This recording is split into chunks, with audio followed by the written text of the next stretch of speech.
Welcome to Get to the Hook. I'm your co-host, Charles Latibeaudiere. And I'm your co-host, Eric Colley. And this week we are, we're going to do something that you don't hear a lot of people do.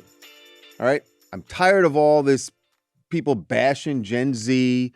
They're lazy. They don't do this. They don't have a lot of, they don't give a crap. Bill Maher just said that if manufacturing jobs come back, they're too soft to do them. Right. Guess what? In the music world, Gen Z is killing it. At least they are right now. Although, when you look at the numbers, which we're going to, you would have thought this would have happened earlier. But right now, with the likes of Doechii, yeah, they are killing it. So we are going to give them their due. We hear a lot of people bashing Gen Z, but we're going to give them their due because they absolutely deserve it with what's going on right now in music. There's a lot of new artists. I mean, and new as in they're new artists, but also almost everybody we're going to talk about today was born in the 2000s. So as human beings, they're still relatively new. Having a moment. And this could be the next wave of legends and icons and superstars. I mean, who knows? It's hard to predict the future, but these are some new artists to watch. Is there a Taylor Swift in there? No, but a lot of new artists have connections to her. Her opening acts on the Eras tour, have all become and it's kind of like she was recognizing that there's another generation coming up now. Yeah, which is why she had them as opening acts. And you're right. It's been about 5 years because the oldest of Gen Z, which depending on where you look, sociologists say starts either like 1995 or 1997 through about 2010, 2012. Right. So yeah, then 2010 to about now is Gen Alpha, and this will make you feel old. I saw that technically there's another. Gen Beta starts this year. Kids born in 2025 are Gen Beta, who will probably not love that name. It's not great. But millennial or Gen Z kind of, they're getting in their 20s now. They should be the biggest, hottest artists, but I think COVID derailed a lot of it for them. Yes, it definitely did, because that had to have.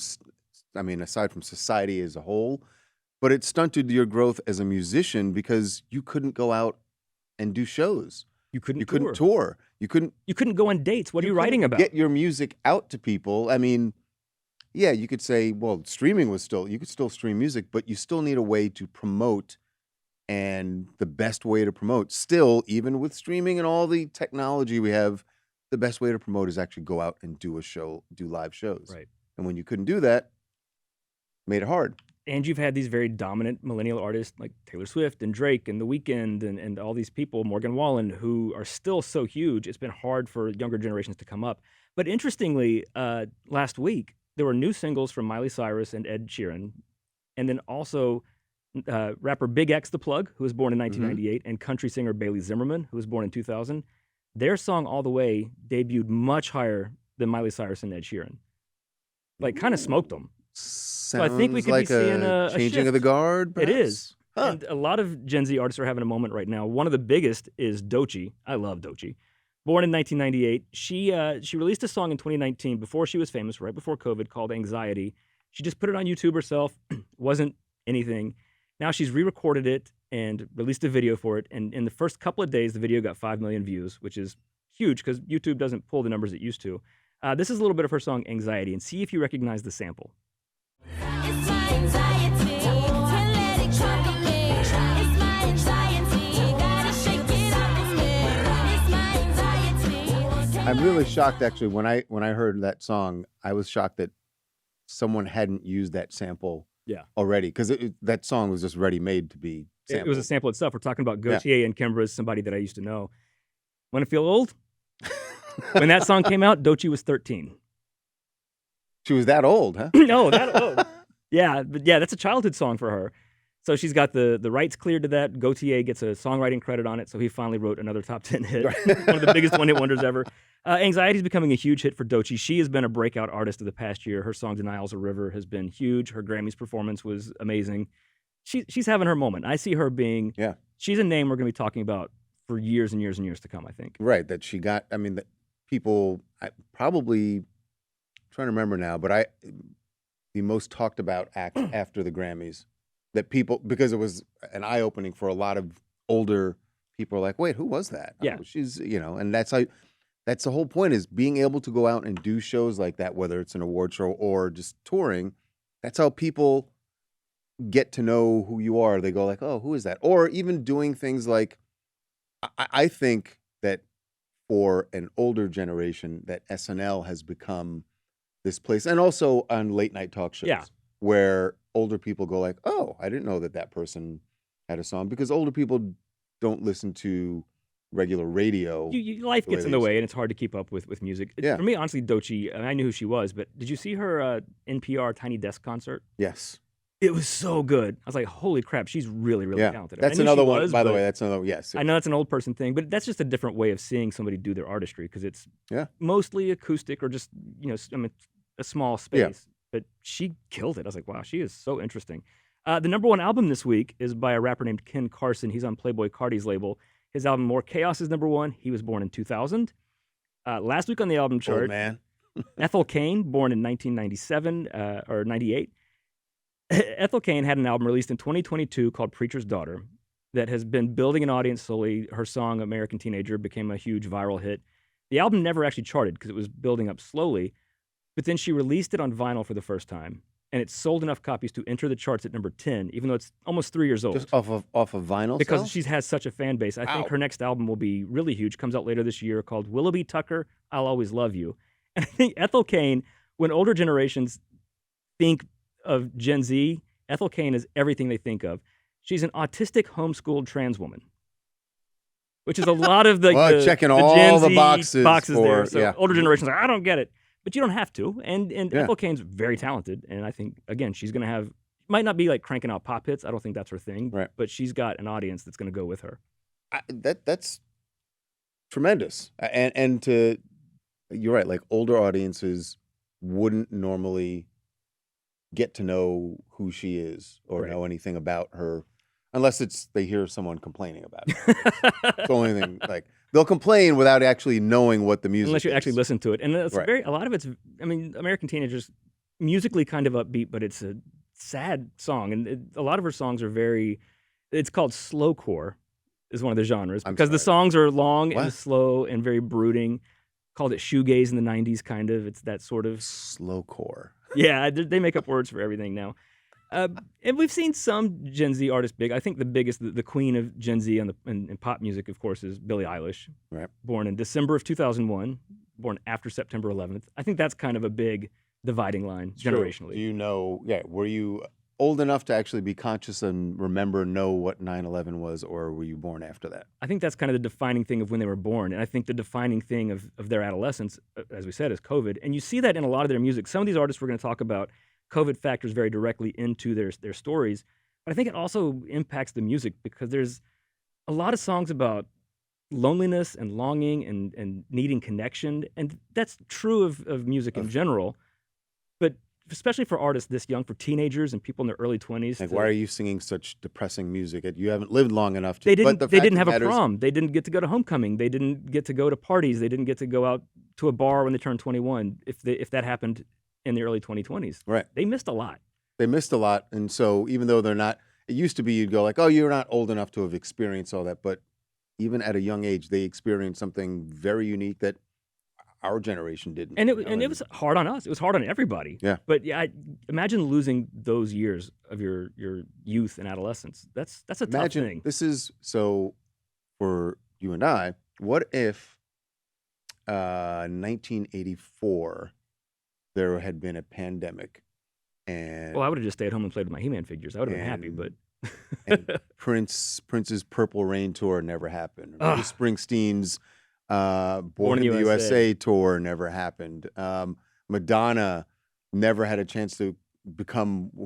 you're not singing Cyndi Lauper with your classmates. Yeah, Yeah, exactly. you're all just home alone. And all those legends don't become legends. Like, they probably still have careers. They're too talented not to, but it makes a huge difference. Well, that's what I think. It was hard for new acts to break through. Billie Eilish hit right before COVID.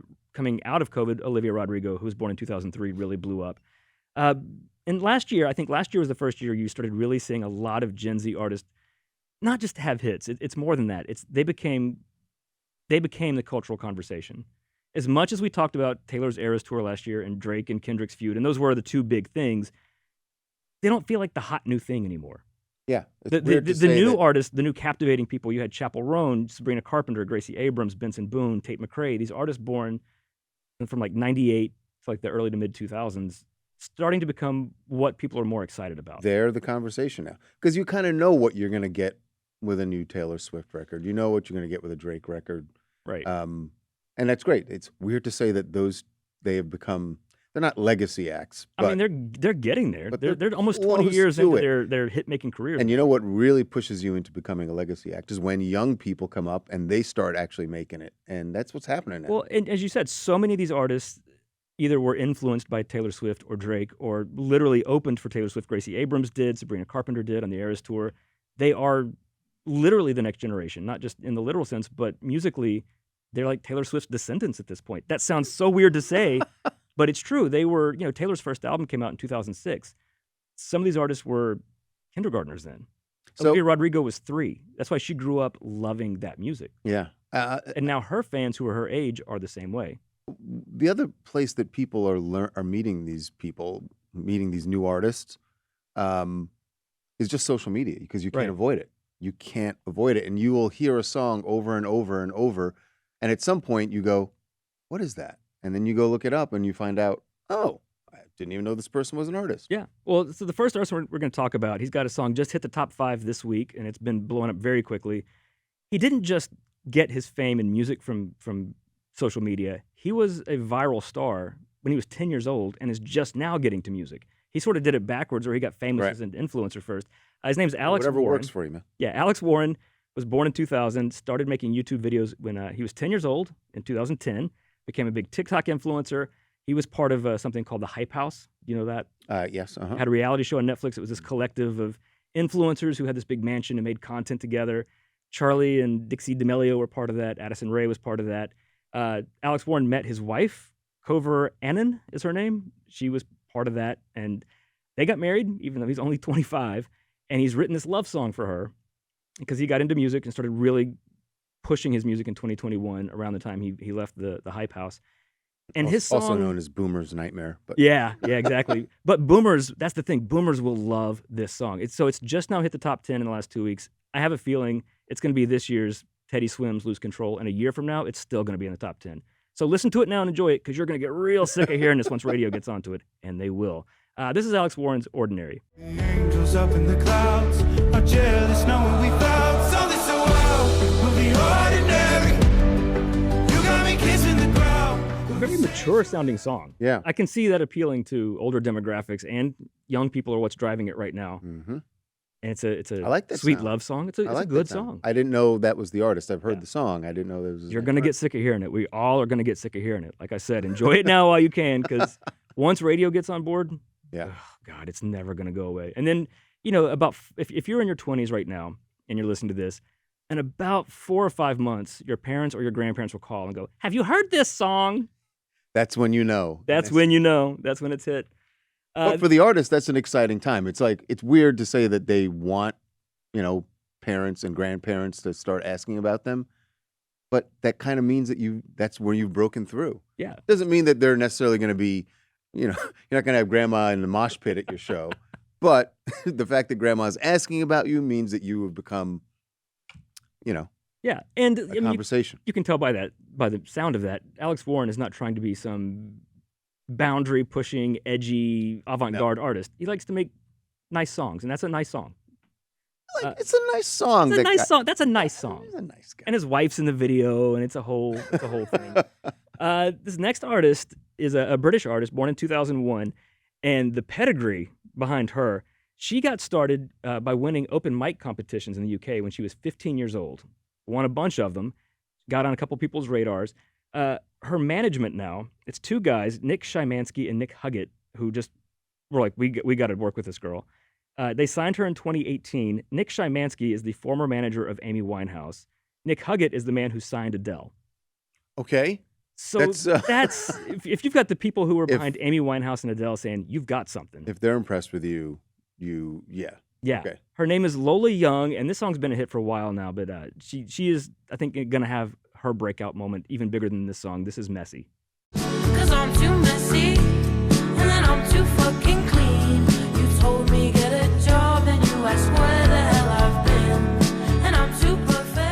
like a mix of Amy Winehouse and Adele. She's got the messiness and just everything hard on your sleeve, Amy Winehouse thing, but she's also got that classical, beautiful Adele thing to her voice. Wow.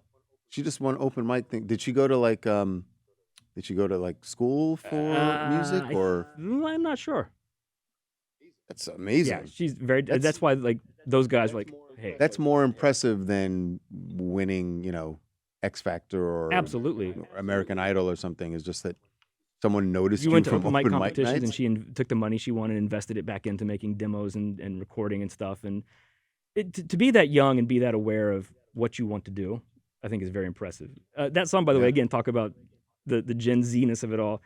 Messy, she says, is her ADHD anthem, which is again a very Gen Z, very aware of all of their issues. Kudos to them. Hey, by the way, other generations are aware. Yeah, we just They didn't talk about them. We didn't talk about them. And or we do all anything turned out about great. it. Keep it all in. Sam Barber is a country singer. Do you know him? Have you heard him? I do not know. He was born in Missouri in 2003. And his song is one of his breakout songs called Indigo. Features a singer named Avery Anna. She was born in 2004, and he's country, but it's country in like a Zach Bryan sort of indie rock sort of way. Like his first big breakout song was a song called Straight and Narrow, which he released after he auditioned for American Idol and got a ticket to Hollywood in 2022. He did not make it past the Hollywood round, and apparently his scenes were never even on the show. They never even included him in the show. He got eliminated in 2022. The following year, Straight and Narrow goes viral, and he performed at the Grand Ole Opry for the first time. Worked out way better for him because who won American Idol in 2022? Right, and they probably didn't get invited to Grand Ole Opry. And funny, Benson Boone, who was born in 2002, was on American Idol the season before, and he got the ticket to Hollywood, and then he dropped out. He withdrew because he's like, I'd rather focus on my career. And had he won American Idol, I don't think he'd be as big as he is right now. I guess you'd say one way or another, American Idol can help an artist. Can help see what the path you don't want. Yeah. It also just gives you experience in performing in front of audiences, and you get some coaching. But yeah, you're right. Sometimes they go on it and just go like, all right, I've gotten enough out of this. Yeah. I know what I can do. Either way, it's a positive. You can turn it into a positive. And it's worked for him. Straight and Narrow got him noticed. And now this song, Indigo, it's gone top 10 on Billboard's Hot Country Songs chart. It's top 40 on the Hot 100, and it's a really pretty, just guitar and piano ballad. This is a live version of it. This is Sam Barber. Oh, now I'm all let it go. My colors are darker and cold. They just sound very world-weary, and they're in their early 20s. Who's the artist he's singing with? Her name's Avery Anna. She's a year younger than him. Right. Yeah, so they sound really good together. She's playing piano, he's playing guitar.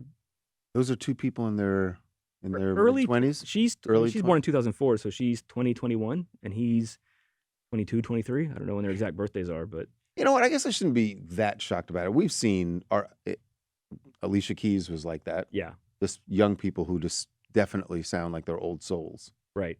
But to have the maturity with the songwriting and how you present yourself. Again, maybe it was a COVID thing that just they kind of grew up quicker. I tell you what I really like what I'm hearing is that the artists that we've been talking about, they're making music that doesn't fit necessarily the sound that everybody else has been doing for the last 10, 12 years. Yeah, they're just doing something different. I like that. These things that sometimes go viral. It sounds old, but older, like more mature. But it's just different, which is what I like. Because for the longest time, music was everything was the same beat, was the same kind of sound. This is different. I like it. Yeah, and there's some variety there. And streaming's been good for these kids because they were the first generation to really grow up where Spotify and Apple Music were the dominant way you listen to music, and it's so easy to discover anything. I mean, you're going to hear like the trending news stuff and what your peers are listening to, but you can look up any old song, or if you just have it on autoplay and some random old song comes up, which could be a jazz song from the 30s, it could be a pop song from the 2000s, it could be anything, and they could just be like, oh, I like that. Right, and you're like, oh, that was an interesting sound, and all of a sudden, next thing you know, it's influencing. So your point being, because all music from all genres and eras is so accessible now, the music should be different. There should be a more variety of music that's actually. Yeah, and all these songs fall into multiple genres. Is it a pop song? Is it an adult contemporary? Is it country? Is it rock? Is it R&B? Like, they like what they like, and they kind of don't care about being this. Although this next artist is a rapper, but talk about like old school influences, and at least in this new song, we're talking about Lil Tekk, who was born in 2002. He was born in Queens, in New York, to Jamaican parents, Jamaican immigrants. This is so interesting. Go ahead, please tell me more. I'm learning that connects so with you much. a bit, right? It does. Yep. I mean, not the Queens part. I know you're Bronx, but you're well, whatever. I get it. Yeah. Man, you hate Jamaican parents. You hate the boroughs. Borough wars, man. So Lil Tekk is only 22 now. He hasn't turned 23 yet. He's kind of the most veteran of these artists. Back in 2019, when he was 16 years old, he had a top 5 hit called Ransom. And it could have been a one-hit wonder. His albums have done really well. His new album is his 5th record. And his albums have done well. He hasn't had a ton of other big singles crossover. Again, partly I think COVID derailed him a little bit right as he was getting started. He's an interesting kid, Lil Tekk. I watched an interview with him. When he was a kid, he wanted to be an NBA player or a heart surgeon. Instead, became a platinum rapper. He worked with Juice WRLD before he died, and his new song, Dark Thoughts, is going viral and giving him his biggest hit since Ransom. And this sounds like it could have been a song that Pharrell produced for Justin Timberlake back in like 2006 or something. This is Dark Thoughts. Like that. So she wanted me to explore her now. Baby, let me get a little Toya. And she got dark thoughts, let me hear some now. Baby, I be messed up for ya. I get dark thoughts The too. record scratching, the little jangly guitar, Yeah. the triangle, like that is all so very 2000s club music. Definitely. I was watching the music video of him just going, I could see him doing open heart surgery. I don't know. I don't see why not. Why not? I saw an interview with him with Nessa on Hot 97, and he was talking about how he's managed to get through being a 16-year-old, blowing up in the industry, and still doing well at 22. He's like, my parents. Which you see a lot of child stars get messed up by their parents, but then if you have good parents, If they're good parents, yeah, it makes it a lot easier do to all right. So fight through all this. Yeah, good for him. that song's been going viral, giving him another huge hit. Maybe the song of the summer could Lil be. Tekk? I could see when the weather gets warmer, that song's going to sound hot in clubs now that people can go to clubs Taking again. note of Lil Tekk. Lil Tekk. Little artist that I'll be searching on my way home on my on my Apple Music. Boy, someone shamed the hell out of me this weekend. For what? Apple Music? Yeah, because they mentioned something about an artist, and I got on my phone to like look it up, and they're like, "You're on Apple Music?" Who's shamed over that? And they're like, "You know, the Spotify exists." Like, all right, there's no reason to shame me about it. Just I like them, but you want some shaming. I have paid subscriptions to both of them. Because there are things I like better about Spotify. There are things I like better about Apple Music. I use them both. What really is different? They all do the same It's how thing. you use it. But also, I keep a ton of songs on my phone, like saved. Because Right. what if my internet goes out? I mean, Wow, some people get ready. am I not going to have Janet Jackson's People entire stock up on discography? food and water and things like that for the apocalypse. Eric wants to make sure he has music downloaded. Yeah, I save all my music from like ripped all my old CDs on the computer. They're all on my phone. You're not taking my music away no matter what. But so if I use my phone in the car to play that, and I have playlists by years because I'm that Because nerd, that's me. That's who me. You are, yeah. Oh, and each year, like my 1994 playlist has like 300 songs on it. I mean, there's just too many good songs. But So at any given moment, you sometimes can I'll just use go Apple back Music. and say, "I want to listen to." Just pick a year, and you just listen. yeah, pick a year. Give me a year. I only have back to 74 right now. All right, Give me- no. I'm gonna. Oh, you know what? I'm not gonna do what I would normally do. Everyone, The year you think graduated that I'm high gonna go school? back to the '80s. I'm not gonna do that. Go to the 80s, And I'd like to go to the '70s, but I'm gonna say no. I want to go. 90s. No, I want to go early 2000s. Okay, my 2000 I want to playlist. see what you got. Do you I have? I'm filling in now. I have like the last couple years and then into the early 2000s, and I'm filling in as I go. On my 2000s playlist right now only has 144 songs on it. That's not the decade. That's the year 2000. Okay, this is one of the years that. Let's see, Fine. my 87 playlist Oh for boy. you, 208 songs. Why even about 208 songs? And then you go through it and you're like, I like that song, I like that song, I like that song. I probably would Anyway. like 98% of them, but Speaking of songs that I have saved on my phone, David, spelled D4VD, because if there's one thing Gen Z hates, it's vowels. right. I don't know why, but they sure do. David was born in 2005. He had 2 years ago had a viral hit, a song called "Romantic Homicide," went viral on TikTok and gave him a top 40 hit. I love this kid. I think he's so talented. He's mostly kind of like moody indie rock, and his album Petals to Thorn. Well, Bought it on vinyl. 'cause I Romantic like it. Homicide. I think. Yeah, I got the moodiness right. Yeah, yeah. He has a song called "The Bridge" that I love so much. He has a song with the Icelandic singer Loive or Loife or however you pronounce it. Beautiful, beautiful song. So he does this really moody indie pop, and then he did a song for the soundtrack to the cartoon Invincible, the superhero cartoon, and it's came out a year ago. Did all right when it first came out, and now it's gone viral again for some reason. I don't know why. But it's recharted and doing better than it did a year ago.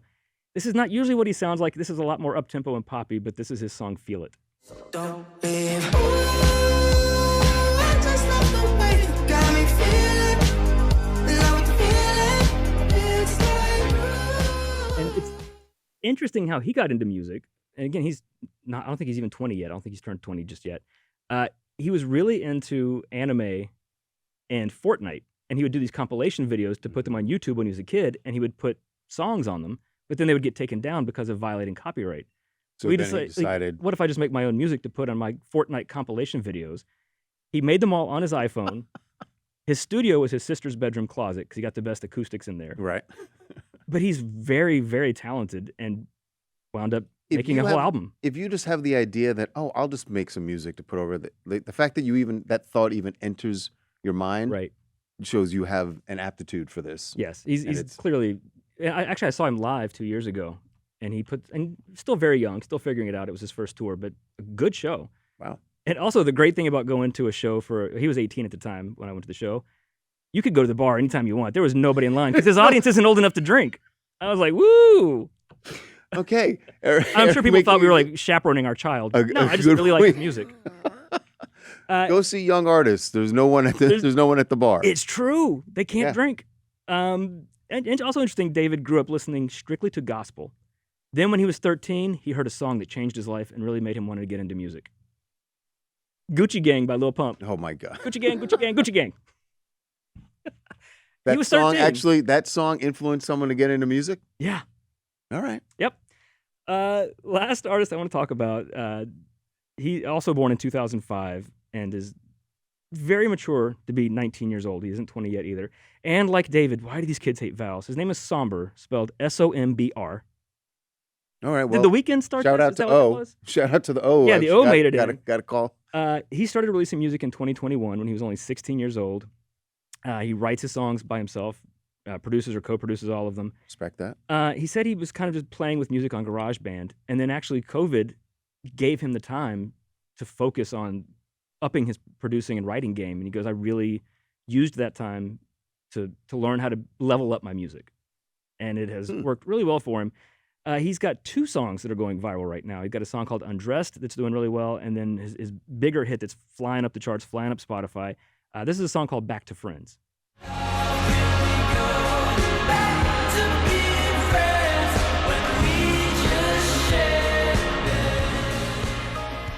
His lyrics are actually interesting. The song Undressed talks about not wanting to see another man's eyes on the child of the girl he broke up with. Like it hurts me to think of you having this life without me. And I was like, that's an interesting way to put that when you're 19 years old. I read an interview with him in Firebird magazine, and they asked him, like, what are the challenges of being such a young artist and new to the industry? And he said, not being taken seriously, which I'm sure is difficult when people think you're 19. Right. But then when they hear your music, they go like, Yeah. oh, wait a second. But he said something But you that- got to get someone to actually listen to it first. Yeah, he went on after that, and he said something I think is really true. And, as you get older, you start to hear the same things over and over. You hear the same chord progressions, the Right. same lyrics, and you get jaded. And that's why people think music sucks today. It was only good when I was a kid. I think, new music can make a lot of people feel old because you feel out of touch. Right. I think it's the opposite, is if you can listen to it and picture it from that artist's perspective, it can remind you of having those feelings when you were young.